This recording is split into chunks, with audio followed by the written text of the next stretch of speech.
लोगोफोर दिनैनि बे गुबुन मोनसे गोदान आपडेट भिडिअहाय नोंथांमोन गासैखौबो बरहरनाय थालायबायदि नोंथांमोननिसिम आसा खालामो भिडिअखौहाय जागायनायनिफ्राय जोबजासिमहाय नायलांगोन होननानै एक्चुअली नोंथांमोनाथ' भिडिअनि ससे इन्ट्र'खौ एबा टाइटेल आरो थाम्बनेलखौ नायनानै एसेब्लाबो हमना खानायानो जानांगौ दे लोगोफोर जे नोंथांमोननिसिम दिनैहाय आं मा भिडिअनि सायावहाय आपडेटखौ लानानै फैदों।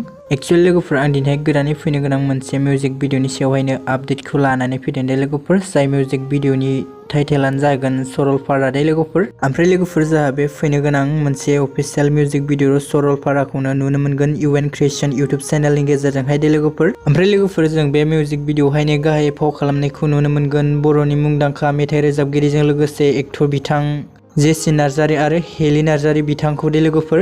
आरो लोगोफोर बे सरलपारा आपकामिं मोनसे मिउजिक भिडिअनिनो करिय'ग्राफखौ खालामदों लक्ष्मी ब्रह्मा बिथाङा दे लोगोफोर। थ' लोगोफोर नोंथांमोनाथ' बे सरलपारा मिउजिक भिडिअनिनो देंखोखौ सोर होदों नोंथांमोना गासैबो मिन्थिजोबखायो नङा होमबा जा जेसि नार्जारी बिथाङानो होदों दे। ओमफ्राय लोगोफोर नोंथांमोना सोर दानिफ्रायनो सर्ट क्लिप्सखौ नायनानै भिडिअखौ नायजोबनो थाखाय एक्साइटेड जाना दं कमेन्टनि गेजेरजों फोरमायहरबानो जाबाय दे लोगोफोर। आंबो जोबोर नायनो गोसो जानानै दं दे लोगोफोर। स' लोगोफोर बिदिब्ला नोंथांमोना भिडिअखौ नायनो थाखाय नेनानै थाथ'बानो जाबाय दे लोगोफोर।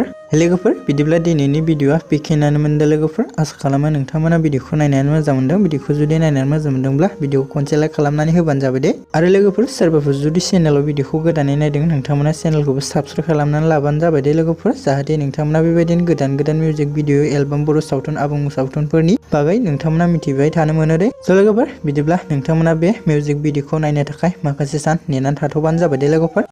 गामियारि सिखोला नों बर' सिखोला गोसोनि बिलोआव बारनाय नों बारसे